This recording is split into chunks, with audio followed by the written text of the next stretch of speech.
And we're live. Hello, everyone, and welcome to this edition of the call.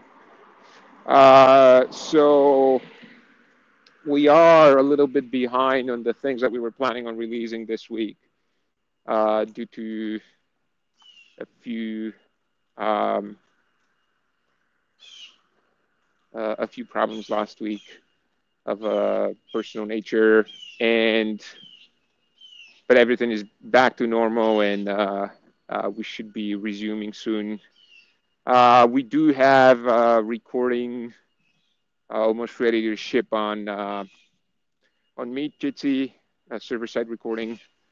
So we'll start running that as a first-class citizen service and monitoring in that way. And that should probably help everyone else who's using Jibri. This would be now uh, an even more monitored service.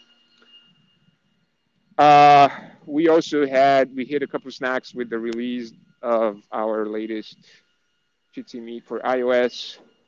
It's one of those randomness things where all of a sudden Apple decide that the Jitsi Meet app got rejected twice with the mention that they need to have credentials to access their service, and they were not at all deterred by the fact that we kept telling them that they don't need credentials to use our service.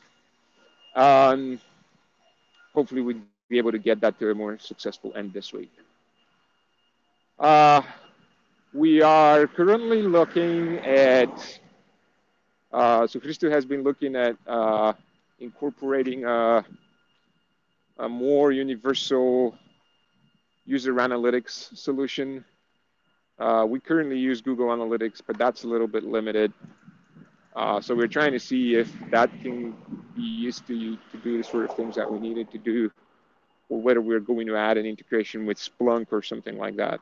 Um, for those who want it, obviously.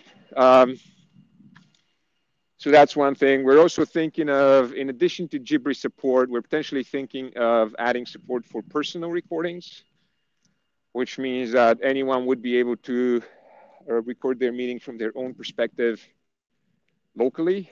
Uh, and that would be a feature that's enabled on Jitsi Meet just like that. No need for Jibris. Now, the downside is that, I mean, you have to have the CPU, and then if you want to do something with that recording, you have to actually upload it somewhere, which is exactly what we were trying to avoid with Jibri and the Dropbox integration. Uh, but it would be enabled by default on every Jitsi Meet installation, and it might be good enough for people who are actually using that as a personal recording feature. Uh, Simultaneously with that, we're preparing an article for WebRTC Hacks. Boris is currently writing it up. That would explain in more detail our cascading feature. Uh, so we want to really stress on that because it's been,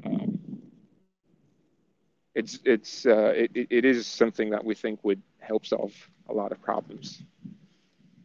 We have a revamp of the Jitsi Meet front page, make it a little bit tidier now with the calendar and history integrations. So hopefully we'll be able to get that in within the next week or two.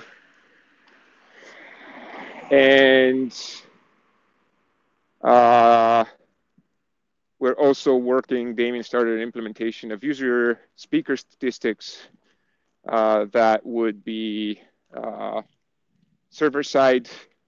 Currently, the speaker stats are a user side, which means that they're only from the perspective of the participant. And if they reload the code, they restart. We'd like to have something that would give you a fair view of the conversations that happened, and something that if you're using this with an integration in Slack, for example, it's something that we would push back to Slack so that you would get a summary of your call there. And Pavel was working on mobile on a better connection reestablishment if you move into an elevator and then back out and change networks in the process. So unfortunately, they're having a few snags. Looks like for ZRDP, sorry, WebRTC doesn't properly. Doesn't even do a nice restart unless you change the DTLS key. But we explicitly wanted to only ever use a single DTLS fingerprints because that significantly accelerates the connection process. We found a way around that. Now it turns out that data channels are not properly reestablished after restarting. We'll be continuing to look at that as well. And we've been adding a few other things on mobile as well. As we said, recording should be there with the new release. We have the ability to remove meetings from your calendar, and from your co-history entry. And there were a few other UI goodies on the way. And that is mostly it at this point. Does anyone from the team want to add anything that I missed? Yeah, we released a couple of other minor things, like a new version of the Electron app. It's pretty much a dependency bump to get the latest goodies from Electron, but also with timeout. If you cannot join a meeting, you go back to the welcome page. And also try to keep a better error message if your deployment does not properly support external API. So you can enable it, and it works with your deployment. And then last week, I think it was last week, when we published a new stable release of Jitsi. We also updated the Docker images and made a few more things configurable there as well.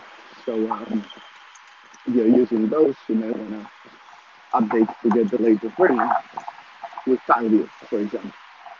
And that's it. Anyone else?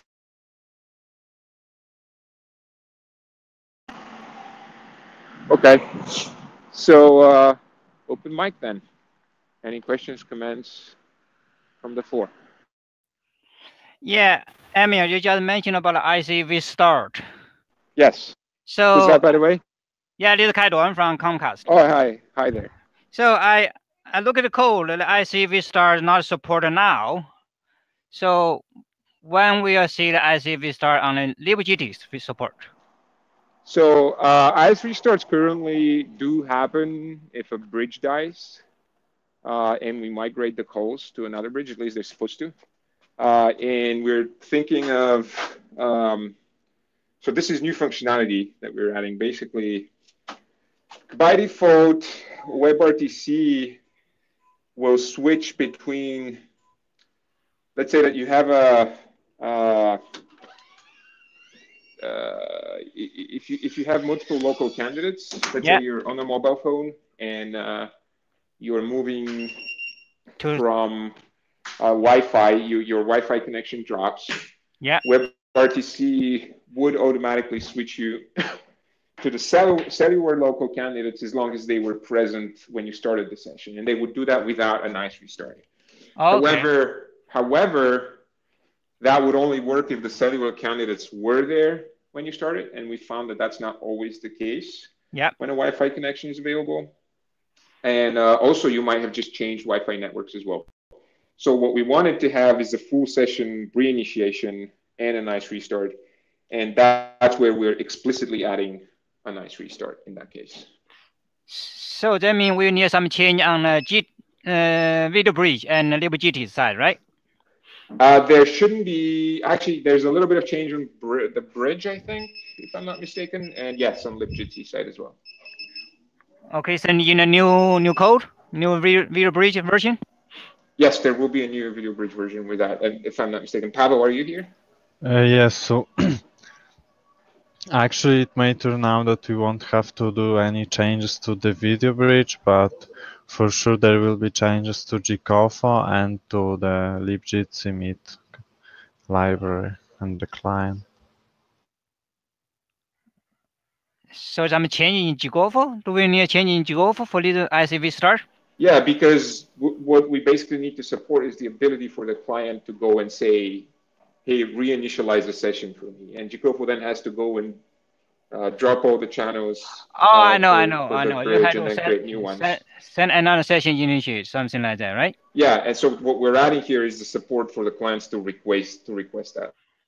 Okay, so you said this already supporting the latest Gcofo and video bridge, right? I don't think it's current. So the video bridge, what Pablo is saying is because there was this entire deal about maybe we need to use a new fingerprint, and now I think he managed to make it work by just basically tweaking WebRTC. So I don't think we need to change. That's what he's saying, that we don't believe that we need to change the bridge, but we will change Chicofo, and that hasn't yet been changed. So there will be a new version that's posted.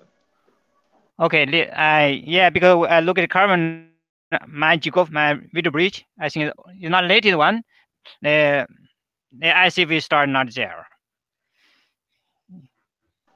So yes, the restart on the bridge side, this would just be a new channel. It's on the client side that this would look like a nice restart. Okay. And by the way, from a nice4j perspective, a nice restart is kind of out of scope. It's just supposed to be a new ICE agent. So you wouldn't see it manifesting as a restart anyway. But in this case, since we are destroying the agent, it was simply to just create new channels as well.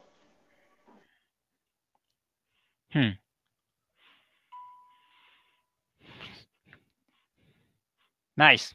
Do you have any concerns there, or you were just asking for information? We found out ICV start we failed with the current. I mean the video bridge we are using, and check the code. It looks like it doesn't support and video bridge. I mean video bridge side doesn't support it. Yeah.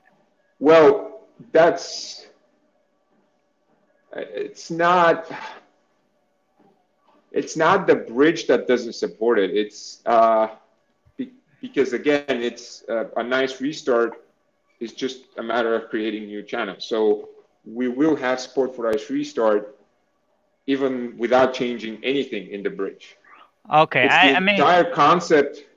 the entire concept of reinitializing a session that is currently not supported by the entire ecosystem, and now that's what we're adding. And then we will be having ICE restarts there. What context did you want to do ICE restarts in? You get that same scenario, right? A user move out of Wi-Fi, and then we want to use a cellular, right? We want to keep the call. Yeah, so by default that works without an ICE restart. That already works today. And really? Yes, that's the reason. You mean use the latest WebRTC native code? With any WebRTC implementation, whether it's the native one or the Chrome one, what happens is that that's why we added the whole concept of merging sockets in Nice4j. The point is that the same socket would, from an Nice4j perspective, would basically be encapsulating two candidates for the client implementation, and both of them would have been available from start. And if one disappears, WebRTC automatically switches to the other one. So that already works today. However, we're finding out that it is not 100% reliable as much as we'd like it to be. And that's why we're doing this work. But what you're describing should already work in most cases. Okay, so that's good. That's very good news. So can I use a Jitsi Meet app on mobile, on Android, iOS to demo these things? You should be able to do that today, and then it will work even better once we're done with what Pablo is currently working on. I will download the latest one and hook it to the Jitsi Meet to see how it goes. Yeah, just be in a place where you have a good signal from your cellular network and good Wi-Fi. Start a session, then just go and kill the Wi-Fi and see if your connection is restarted. So that means if I download the latest Jitsi Meet from Apple Store, and I talk to the latest Meet, so I should be able to experience the similar. Yeah, that should work in that scenario. Yes. Okay, that's very nice. Okay, I play around this. Thank you so much. Sure. Yeah, but actually I was testing that, Emil, you remember, and it was like really not very reliable, and like it worked on Android, and it was also depending what carrier are you using, like is it T-Mobile, Verizon, or something. I haven't looked deep into that, what's failing, so Okay. it may not always work. Yes, that's what I meant when I said that we're finding it is not as reliable as we want it to be, but it does work in many cases. Okay, I will ask my colleague to test on. Give it a try. Yeah, I definitely will report it back. Yeah.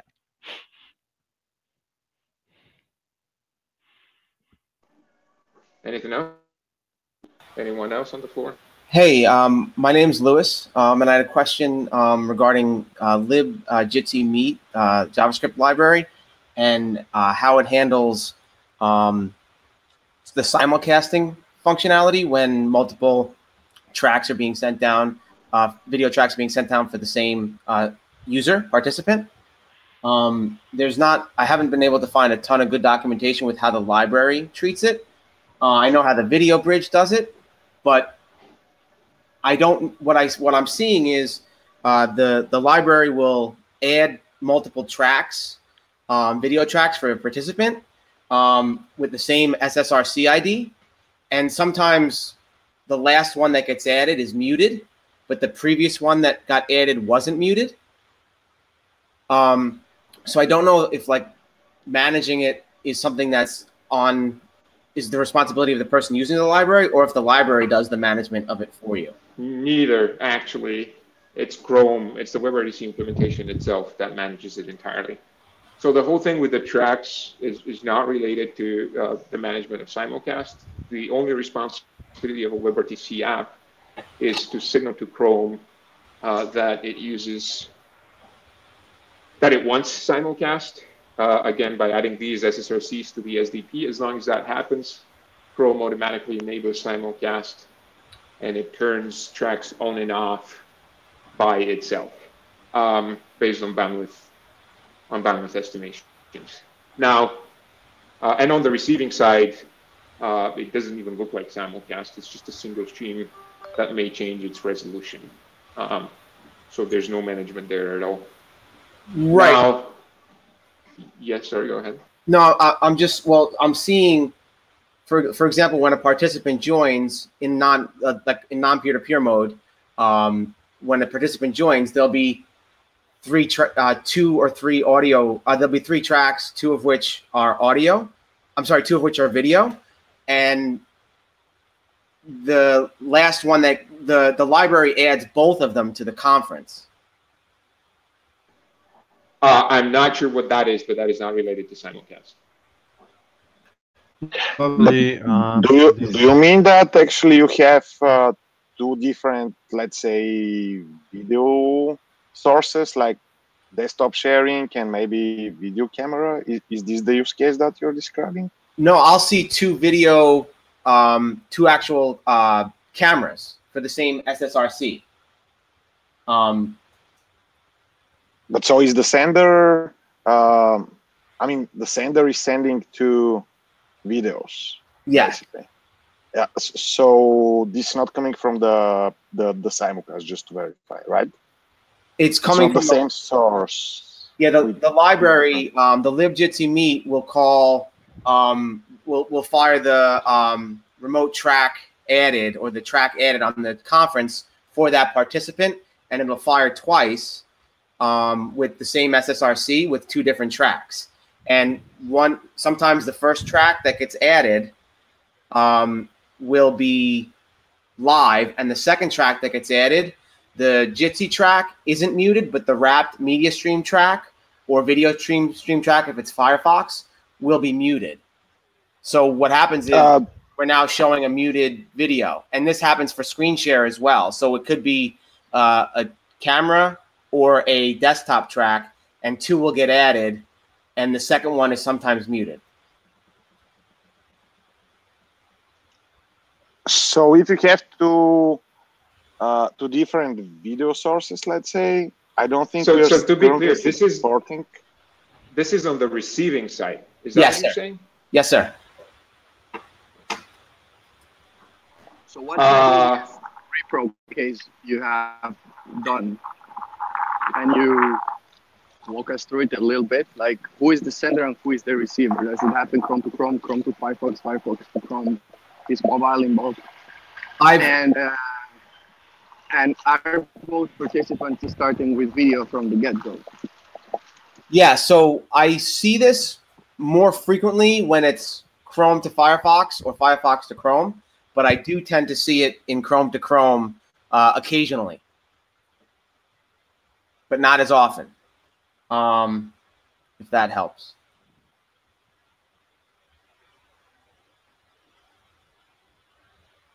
Have you tried if you're able to reproduce something with Jitsi Meet, something like that? I have seen similar use cases in Jitsi Meet as well. Yes.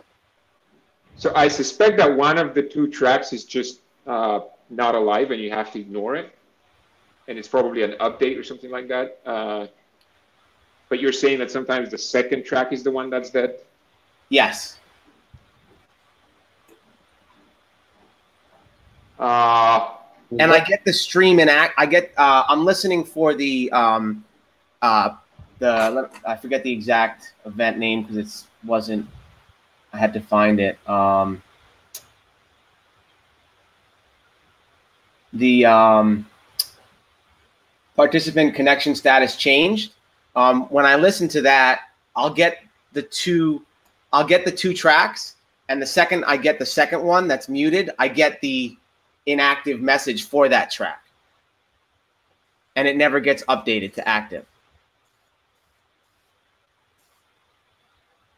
So that means that if you only care about the active tracks, you should be fine, right?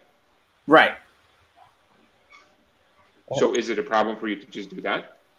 Wait, say that again. Do what? If you only care about the active tracks and you just ignore the ones that are inactive, then everything should be working. Now, I'm telling you that this has nothing to do with simulcast. It's probably some weird side effect or something else. And it's obviously not preventing, it's not breaking. If you're saying that you're seeing something similar on Jitsi Meet, things are still working on Jitsi Meet. So we probably just worked around it at some point and then never came back to it. And my advice would be for you to do the same, especially if you're seeing it on Jitsi Meet. Right. So what's the workaround? So for example, if I get two tracks with the same SSRC, if I'm like the following the example code in libjitsi meet, it basically anytime a track gets added, it just attaches that track to the video element, and that's it. But if I do that blindly, then it's possible that I'll attach a track that's not muted and then attach another track immediately after that is muted. So then I have to track the state for the SSRC for the participant to discard a muted track that comes in. Is that the workaround? Christo, I would let you advise on that, but I would say if you can see what Jitsi Meet does there, then do that. And my guess was, yes, just track for activity, just track for when a track becomes active, and only then go and add it. But yeah, Christo, go ahead. Can I ask a question? Sure. Are you working with latest libjitsi meet? Yeah, I believe so. As of early last week, I can get the exact commit SHA. 1 second. There was at some point a problem with some. It's on the sender side, but it was a problem with some listeners, and we were attaching to local video streams, and we started sending those or whatever. But there was something similar that reminds me about it, but it was fixed like a month ago or something more. Something like that. That's why I'm asking. Sorry. Yeah, I'm using October 4 is the latest commit. Yeah. Okay. Okay. So if I recall correctly, actually you should never receive two tracks from the same type, especially two video tracks from the libjitsi meet. And if I recall correctly, so if the simulcast is enabled, you should receive only one track. So one option is we have some bug. The other thing that I have in mind is because I didn't understood very well if the sender is adding two tracks actually from two different video tracks. I think we had a check for that, and we were preventing it because we don't support it. Yeah, But so it's that error does somehow- fire.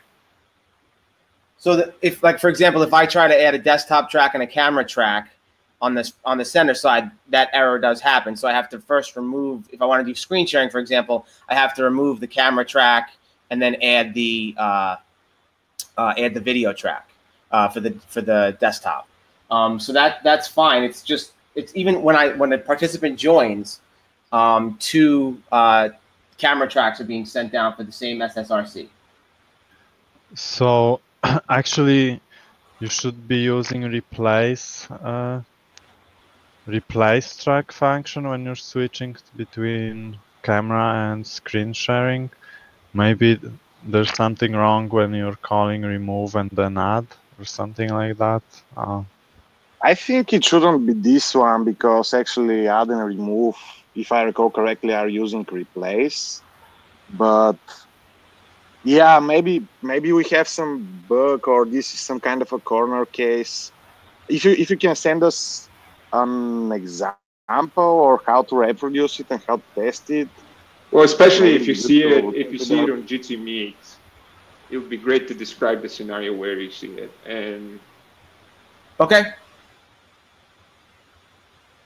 all right.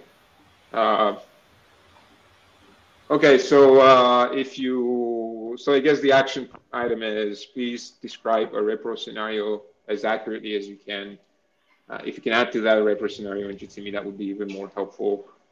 And then we can either do that on community Jitsi.org or we can talk about it again on next call. All right, thank you. Sorry, we couldn't help more. Is there anyone else? I have, this is Paul. Hi, Paul. How you doing? I was on the last call. We were talking about a kind of a somewhat unique use case that we have related to multiple people in the same physical conference, like physical room. So in other words, where we have a conference comprised of both people within the same location as well as people in remote locations, and just dealing with the feedback which always happens when you have multiple people in the same room. So the solution is wanted to quickly run by the approach that we've started working on just to make sure this makes sense. We were just planning on creating a presence extension to track people who are in the same location. So that way we'll know if this 4 people are in the same physical room, and then based on that information, we can either set muted accordingly, or at the Jacofo level, actually remove, don't initiate streams, incoming audio streams for those people. The scenario we want is we want all the inputs. We just don't want to play back all the streams. So we want to still do speaker detection and get those audio streams for the purpose of transcription, but we don't want to play back all those audio streams just because we'll run into feedback. Does that make sense?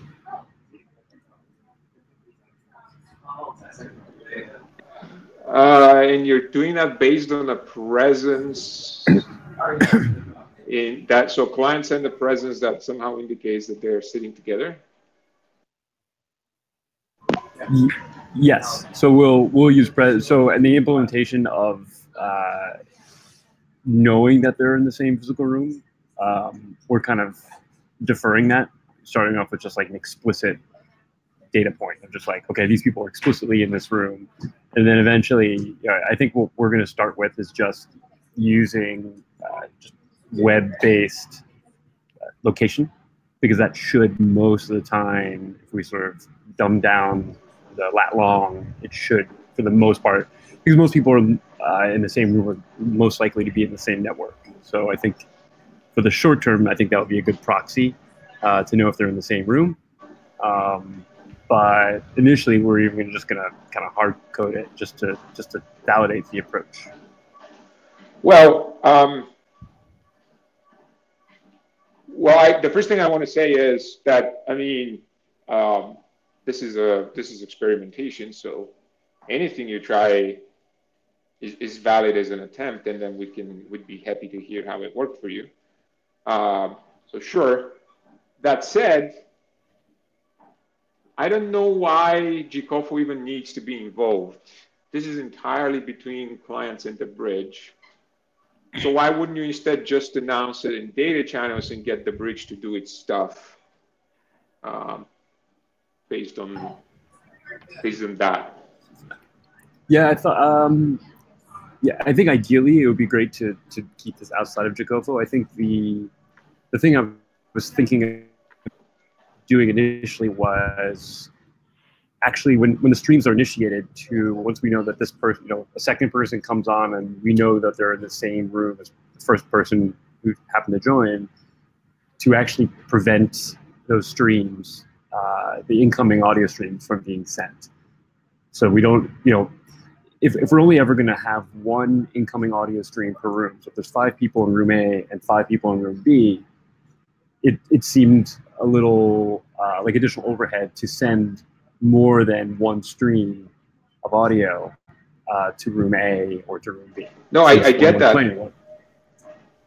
I get that. What I'm asking is, why announce it through the MOOC and then through GCOFO and then from there to the bridge, rather than just getting the clients to tell it directly to the bridge through data channels? I see. So what would that look like then? So just over RTCP, we just data channel, over data channel. Like every okay. Jitsi client has a data channel connection with the bridge. This is how we send the current GSM bar statistics, and we do a bunch of other things. We do RTT measurements and a bunch of other things. We do signaling for things like last 10. Part of the simulcast stuff is there. So there's a lot of chit chat happening through the data channel directly between clients and the bridge. And this looks like, I haven't thought this through. It just looks like a much more straightforward thing to do, because you're not needing to modify a bunch of code, other code to, like, basically spares you the need to touch GCOFO. So in that case, so you're saying then it would just be on the client side. So where, if I send that data over the data channel, how then, where would I put the logic to prevent? In the bridge. In the bridge. Put it in the bridge.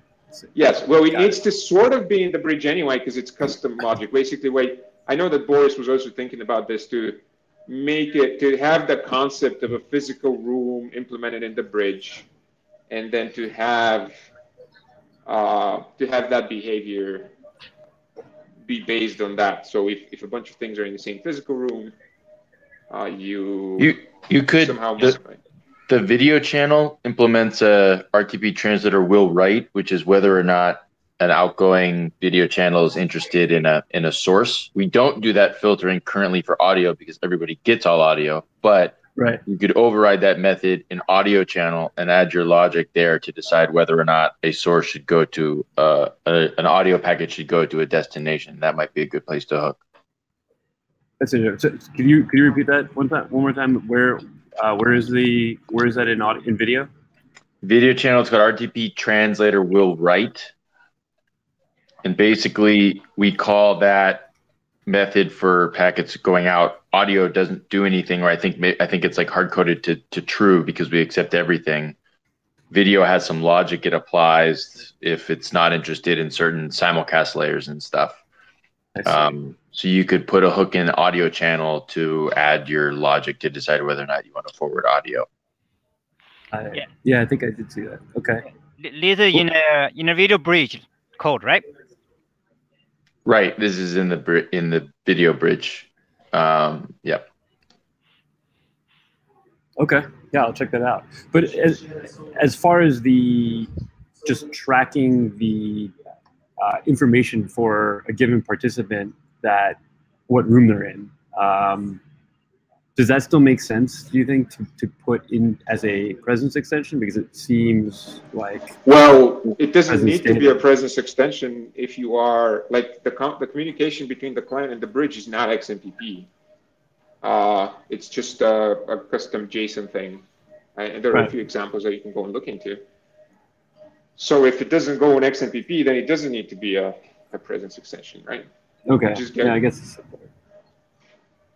The whole point of making it a presence extension is so that Jitsi would see it. But if you don't need Jitsi to see it, then why would you do that?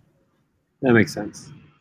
Okay, yeah, let me look into that, and I'll report back in 2 weeks.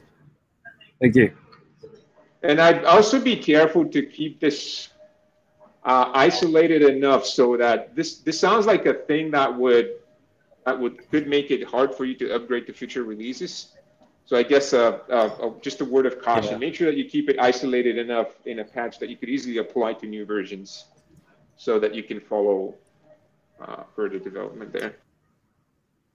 Yeah, no, I mean that was another concern. So that's part of the reason I wanted to ask, because if there was a way to do this in a very generic way, is this something that would make sense?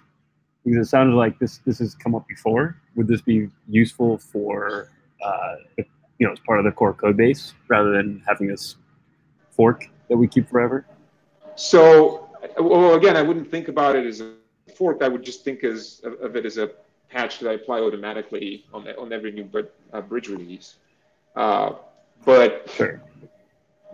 So it has come out before, but we haven't yet really made up our minds on exactly, like, ideally, if speaking from a user perspective, why would, like if you take a step back from where you are, why would you want to, ideally would want every speaker in the room to be relaying the same thing in a synchronized way, because it basically amplifies your conference and makes the experience better.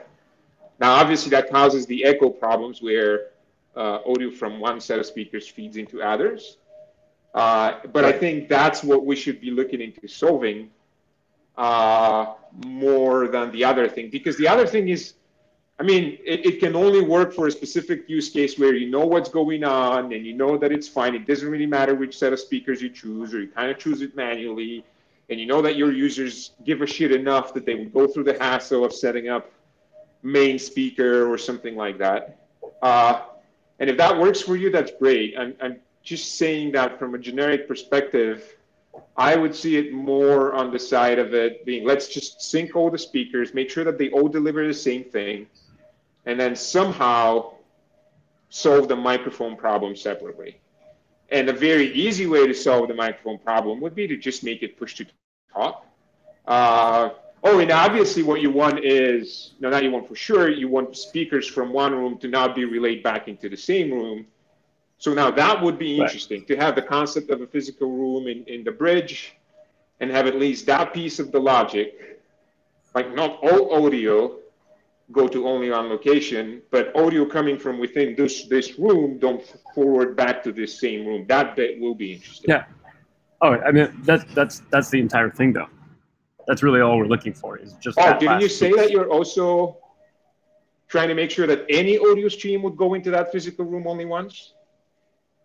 Well, no, just to the. I mean, it's basically the same thing. We only want remote streams that didn't originate from that same room going back to. Then yes, then I misunderstood, and yes, that is of interest. The concept in the bridge that would allow us to have that behavior. Then forget everything I said right now, because I was thinking you were saying something else. Yes, that bit will be of interest. So in that case, I would suggest that you, once you feel fairly confident of the path that you want to take, just post on community Jitsi, or make sure that you raise it back here again, so we can make comments, and so that it can be something that we integrate in the bridge, if you're interested. Great. Sounds good. Yep, thank you for your work. Sure, thank you.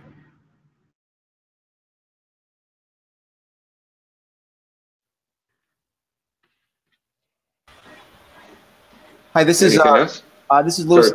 I had one last question around getting the local participants remote participant ID, if that makes sense. So is there a way to get on the local participant side how others see them, their remote participant ID?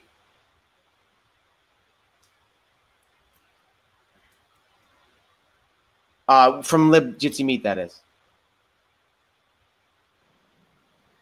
Can you repeat from the local participant to see the remote participant ID? Or yeah, so you don't understood. Yeah, so when on the local participant side, when they join a room, they don't know what they join a room, and then other people in the room are informed that they've joined, and they're given they're given a remote participant ID for that user. But on the local side, is there a way for that user to get the remote participant ID that others see them as? Yes, I think there was a method. I think it's on the conference object, get my ID or something like that. I need to check though. I didn't see anything in the API, and looking at the code, I didn't see anything, but I can take another look.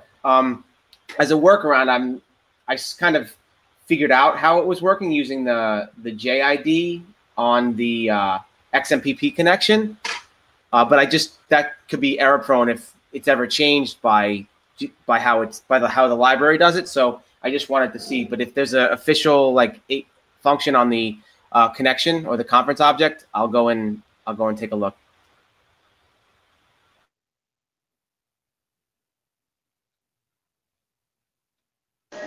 Christo, are you having a look now, or? Yes. So I just checked that there's a function my user ID on the Jitsi conference class, and also I think, but I'm gonna need a little bit more time. I think when you join the conference, actually one of the properties of the event is your ID. The thing is that you won't have an ID before you join the conference. But otherwise, the function is called my user ID, and you can use that for sure. Yeah, probably. So you can take a look at the properties of the event when the participant joins the conference. And if you don't find anything useful there, you can for sure call this function and get the ID. Thank you.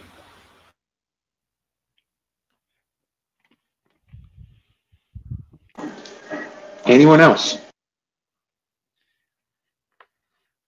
So I have one question, one request. Go ahead. So you guys posted a very good introduction about the Cascade JVB. Very, very good. Okay. My question, can you post another video, YouTube video to explain how to set up? How to set up the cascaded bridges? Yeah. I like you post several video on YouTube about it, how to install, how to load the balance. They're very good. I'm looking for another one. So. Okay, that's a great request. Let us think about it. I don't know when we'd be able to do that, but let us think about it, and we'll try to make it happen. Yeah, thank you so much. We are looking forward. Sure. If, by the way, you want to make one and you want us to walk you through setting it up, and then we can do that if you promise to make a video out of it. So. I don't know how to set up. You need to help me. I can make one video, but you need to help me how to set up. Yeah. Yeah, we can arrange something like that. Yeah. Also, I have some questions. One particular question. So, how the video bridge internally works? I mean, video bridge 1, video bridge 2. How to select which video is going to forward? Boris, are you here? Depend on the speaker level. So I think it forwards everything currently. Everything and. Yes, in between bridges, I believe that is true. So you mean, for example, video bridge 1 has 4 people. Video bridge 2 has 3 people. Now you mean 1 people in a video bridge 1 speak. You forward every video from video bridge 1 to video bridge 2? Yes, because you don't really know at that point, and I'd really love for Boris to be here to explain that, but basically you don't really know at that point what the different people are watching at the video bridge 2. Okay. So you have to make sure that all the video streams are going there. Now, initially, we wanted to make sure that we forward requests for simulcast and for specific video streams and all that in last-in, and we limit the traffic to at least last-in, but I don't believe that this is currently implemented. And I'm saying this with not absolute certainty. But let's say that at this point, the bridge forwards to other bridges the entire content of its local conference. So can we leverage the audio level speaker level? So we only forward the people who speaks now. The video who speaks now. I don't believe. Is that a question or? Can we for example now I'm talking, right? Can video bridge 1 only forward my video to other bridge? Well, that wouldn't be a great solution because you're likely still present in other ways in other people's video. Like you could be either in a thumbnail on the other participant.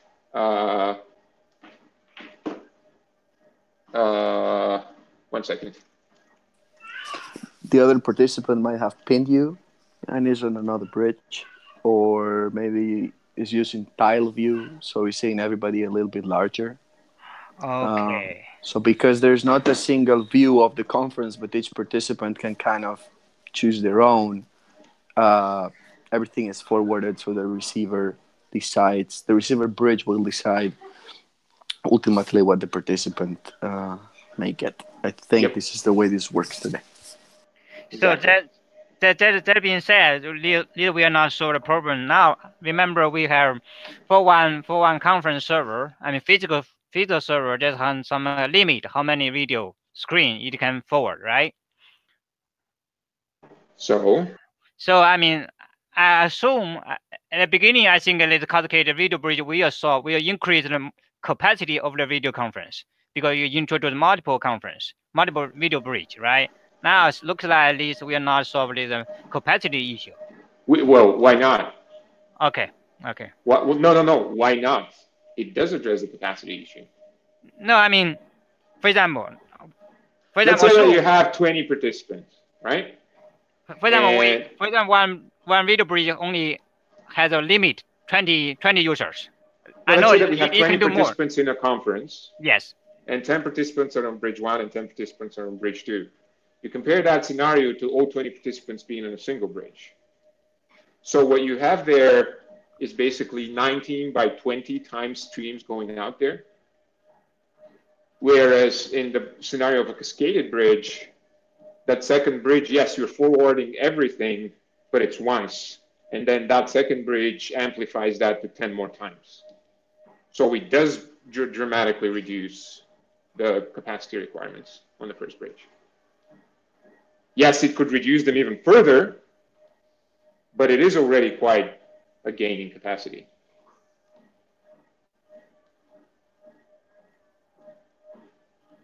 Does that make sense?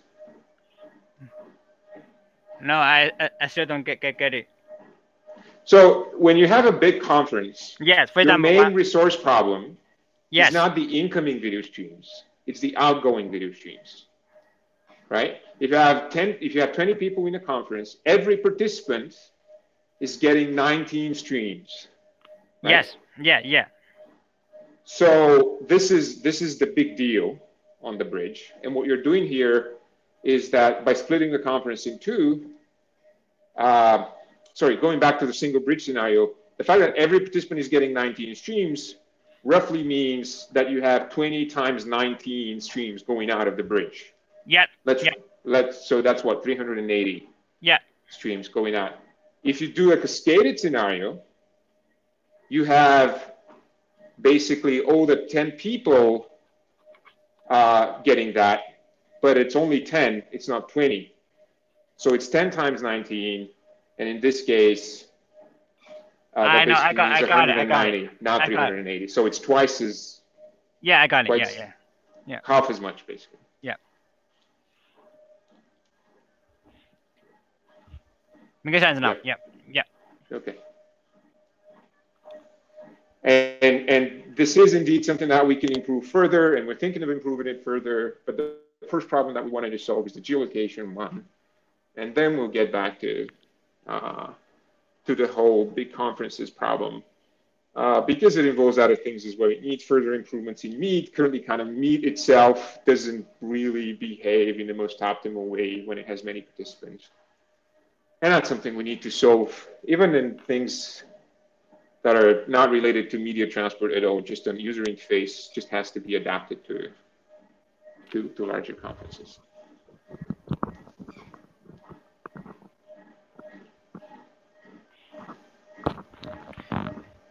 Okay, is there anyone else? That was quite a call.